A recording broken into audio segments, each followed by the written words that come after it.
आज हम सुनेंगे सोमवार की व्रत कथा। बोले श्री उमापति महादेव की जय। हर हर महादेव। एक बहुत धनवान साहूकार था जिसके घर धन आदि किसी प्रकार की कमी नहीं थी, परंतु उसको एक दुख था कि उसके कोई पुत्र नहीं था। वह इसी चिंता में रात दिन रहता था। वह पुत्र की कामना के लिए प्रति सोमवार को शिव जी का व्रत और पूजन किया करता था तथा सायंकाल को शिव मंदिर में जाकर शिव जी के श्री विग्रह के सामने दीपक जलाया करता था। उसके इस भक्ति भाव को देखकर एक समय श्री पार्वती जी ने शिव जी महाराज से कहा कि महाराज, यह साहूकार आपका अनन्य भक्त है और सदैव आपका व्रत और पूजन बड़ी श्रद्धा से करता है। इसकी मनोकामना पूर्ण करनी चाहिए। शिव जी ने कहा, हे पार्वती, यह संसार कर्म क्षेत्र है। जैसे किसान खेत में जैसा बीज बोता है वैसा ही फल काटता है, उसी तरह इस संसार में जो जैसा कर्म करते हैं वैसा फल भोगते हैं। पार्वती जी ने अत्यंत आग्रह से कहा, महाराज, जब यह आपका अनन्य भक्त है और इसको अगर किसी प्रकार का दुख है तो उसको अवश्य दूर करना चाहिए, क्योंकि आप सदैव अपने भक्तों पर दयालु होते हैं और उनके दुखों को दूर करते हैं। यदि आप ऐसा नहीं करेंगे तो मनुष्य आपकी सेवा तथा व्रत क्यों करेंगे? पार्वती जी का ऐसा आग्रह देख शिव जी महाराज कहने लगे, हे पार्वती, इसके कोई पुत्र नहीं है। इसी चिंता में यह अति दुखी रहता है। इसके भाग्य में पुत्र ना होने पर भी मैं इसको पुत्र की प्राप्ति का वर देता हूँ, परंतु यह पुत्र केवल 12 वर्ष तक जीवित रहेगा। इसके पश्चात वह मृत्यु को प्राप्त हो जाएगा।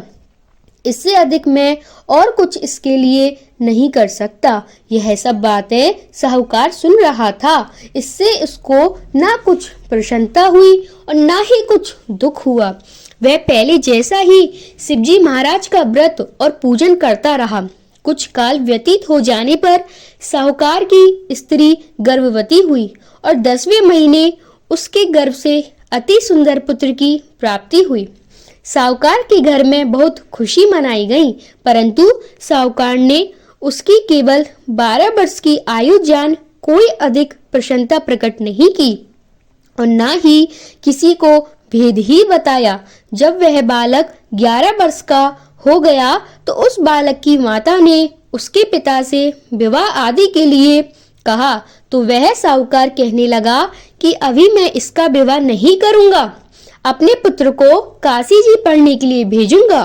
फिर साहूकार ने अपने साले को बुला उसको बहुत सा धन देकर कहा, तुम इस बालक को काशी जी पढ़ने के लिए ले जाओ और रास्ते में जिस स्थान पर भी जाओ यज्ञ करते और ब्राह्मणों को भोजन कराते जाओ। वे दोनों मामा भांजे यज्ञ करते और ब्राह्मणों को भोजन कराते जा रहे थे।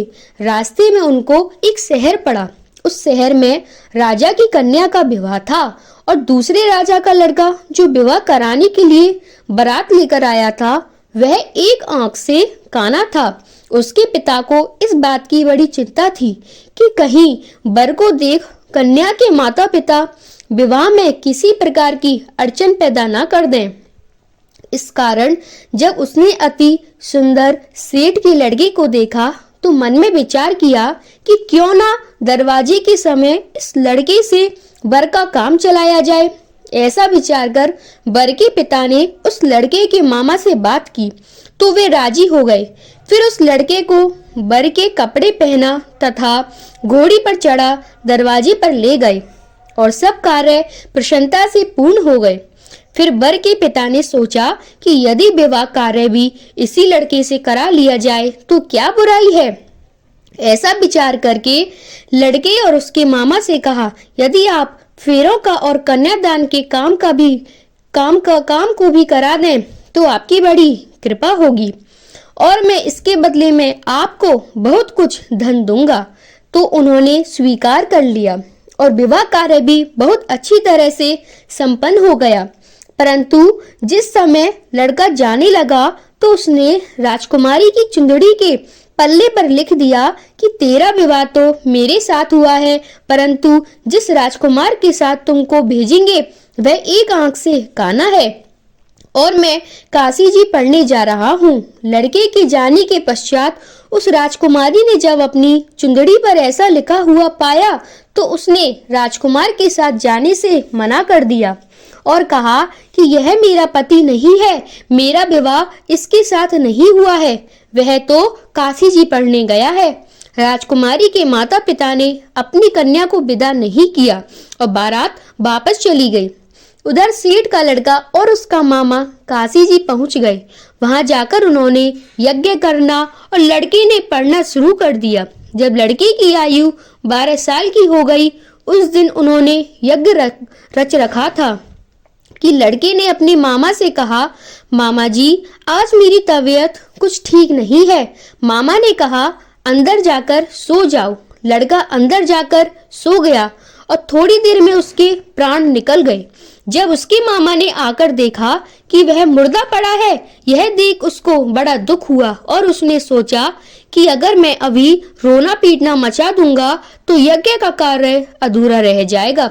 अतः उसने जल्दी से यज्ञ का कार्य समाप्त कर ब्राह्मणों के जाने के बाद रोना पीटना आरंभ कर दिया। संयोगवश उसी समय शिवजी पार्वती जी उधर से जा रहे थे।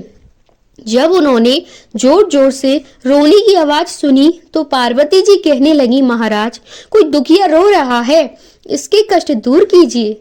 जब शिव पार्वती जी ने पास जाकर देखा तो वहां एक लड़का मुर्दा पड़ा था।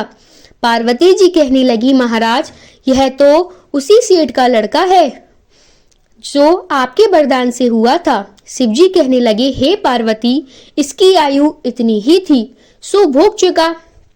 तब पार्वती जी ने कहा, महाराज इस बालक को और आयु दो, नहीं तो इसके माता पिता तड़प तड़प कर मर जाएंगे।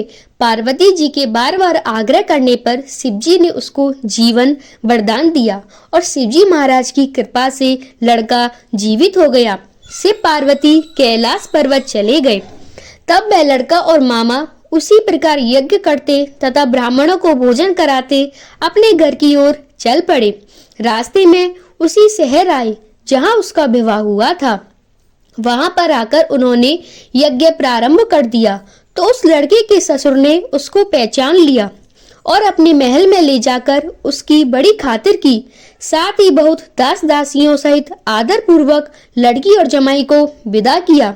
जब वह अपने शहर के निकट आए तो मामा ने कहा कि मैं पहले तुम्हारे घर जाकर खबर कर आता हूँ। जब उस लड़के का मामा घर पहुंचा तो लड़के के माता पिता घर की छत पर बैठे थे और यह प्रण कर रखा था कि यदि हमारा पुत्र सकुशल लौट आया तो हम राजी खुशी नीचे आ जाएंगे, नहीं तो छत से गिरकर अपने प्राण खो देंगे। इतने में उस लड़के के मामा ने आकर यह समाचार दिया कि आपका पुत्र आ गया है, पर उनको विश्वास नहीं हुआ। तब उसके मामा ने शपथ पूर्वक कहा कि आपका पुत्र अपनी स्त्री के साथ बहुत सारा धन साथ लेकर आया है। तो सेठ ने आनंद के साथ उसका स्वागत किया और बड़ी प्रसन्नता के साथ रहने लगे। इसी प्रकार से जो कोई भी सोमवार के व्रत धारण करता है अथवा इस कथा को पढ़ता या सुनता है, उसकी समस्त मनोकामनाएं पूर्ण होती हैं। बोली श्री शिव पार्वती भगवान की जय। हर हर महादेव। उमापति महादेव की जय।